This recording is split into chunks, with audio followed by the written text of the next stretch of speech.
According to Ken Burns and his film series for PBS on Jazz, Lester Young's creed was simple. You've got to be original, man. Yet he rose in the ranks of the big bands during the age of jazz conformity. Burns adds, Young's fierce individualism, no less than his liquid tone, distinguished him from the ensemble as the essence of cool. He swung like mad, but he stayed cool. They spoke in the early 50s of the birth of the cool. Ken Burns says that Lester Young was its daddy.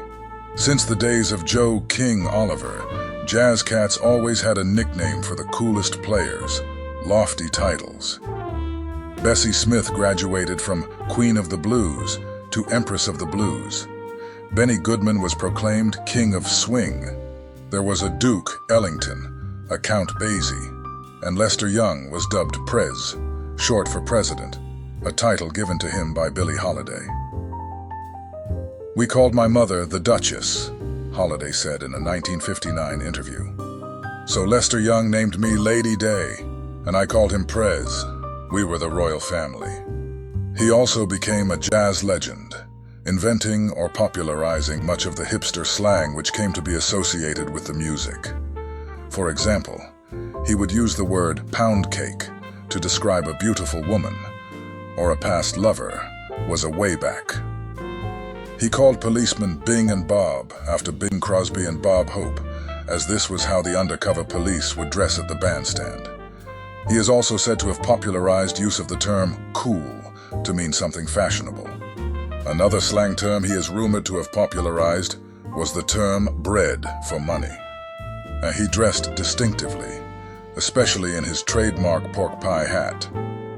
When he played saxophone, particularly in his younger days, he would sometimes hold the horn off to the right side at a near horizontal angle, like a flute. Lester Young was born in Woodville, Mississippi, on August 27, 1909. He grew up in a musical family. His father was a teacher and band leader. While growing up in the Algiers neighborhood of New Orleans, he worked from the age of 5 to make money for the family. He sold newspapers and shined shoes.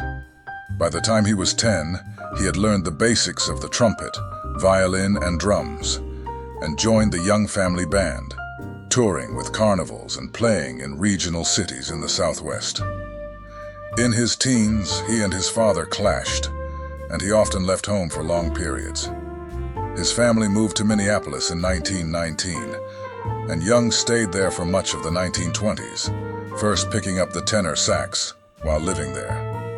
Young left the family band in 1927 at the age of 18 because he refused to tour in the South, where Jim Crow laws were in effect and racial segregation was required in public facilities. He became a member of the Bostonians, led by Art Bronson, and chose the tenor sax over the alto as his primary instrument. In 1933, Young settled in Kansas City, where after playing briefly in several bands, he rose to prominence with Count Basie. His playing in the Basie band was characterized by a relaxed style, which contrasted sharply with the more forceful approach of Coleman Hawkins, the dominant tenor sax player of the day. Young, so the myth goes, stole the saxophone crown from Hawkins during a legendary Kansas City jam session that changed the course of jazz history. Hawkins was hot. Young played cool. More than anyone else, these two invented the sound of the modern sax, once thought of as an awkward hybrid of the trumpet and clarinet. Young left the Basie band to replace Hawkins in Fletcher Henderson's orchestra. He soon left Henderson to play in the Andy Kirk band before returning to Basie. He co-led a low-profile band with his brother, drummer Lee Young, in Los Angeles, until rejoining Basie in December 1943.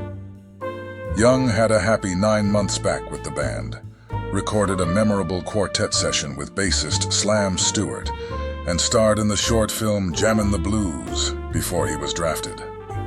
In September 1944, Young was inducted into the U.S. Army. Unlike many white musicians, who were placed in band outfits such as the ones led by Glenn Miller and Artie Shaw.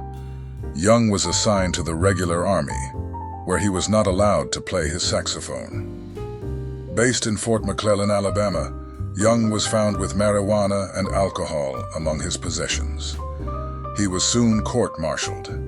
Young did not fight the charges and was convicted.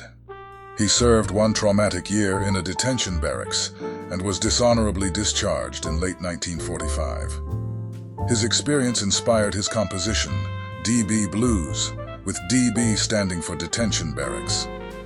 Although many critics have written that Lester Young never sounded as good after getting out of the military, despite erratic health, he actually was at his prime in the mid to late 40s. He toured and was well paid by Norman Granz with Jazz at the Philharmonic series over the next 12 years, and made a wonderful series of recordings with Nat King Cole for Aladdin Records. But mentally he was suffering, building a wall between himself and the outside world, and inventing his own colorful vocabulary. Although many of his recordings in the 1950s were excellent, showing a greater emotional depth than in his earlier days, Young was bothered by the fact that some of his white imitators were making much more money than he was. He drank huge amounts of liquor and nearly stopped eating. His experiences dealing with racism in the military were horrifying, affecting his mental state of mind for the remainder of his life. From around 1951, Young's level of playing declined more precipitously as his drinking increased. His playing showed reduced creativity and originality. Young's health went into crisis, culminating in a November 1955 hospital admission following a nervous breakdown. He emerged from his treatment improved. In January 1956, he recorded 2 Granz-produced sessions, including a reunion with pianist Teddy Wilson and trumpet player Roy Eldridge, which were issued as the Jazz Giants and Prez and Teddy albums. 1956 was a relatively good year for Young, including a tour of Europe with Miles Davis and the Modern Jazz Quartet. Throughout the 50s, Young occasionally played as a featured guest with the Count Basie Orchestra. The best known of these appearances is the July 1957 performance at the Newport Jazz Festival.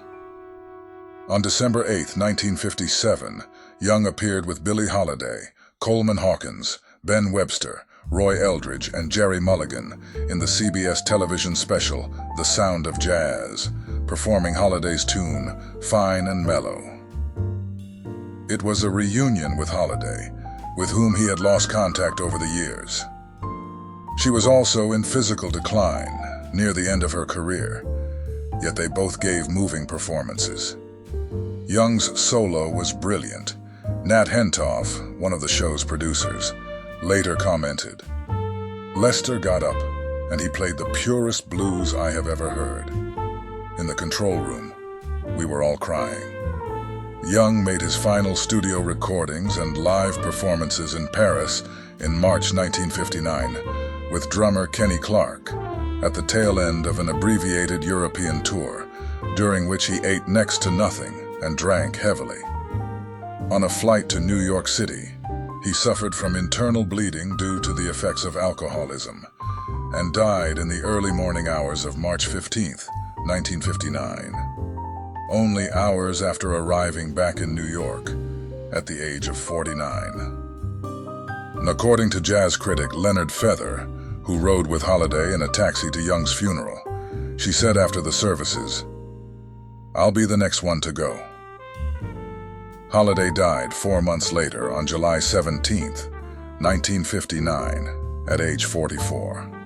In the 1986 film Round Midnight, the fictional main character Dale Turner, played by Dexter Gordon, was partly based on Young, incorporating flashback references to his army experiences and loosely depicting his time in Paris and his return to New York just before his death. This is Alexander from One Track Jazz. Don't forget to donate and subscribe, and thanks for listening.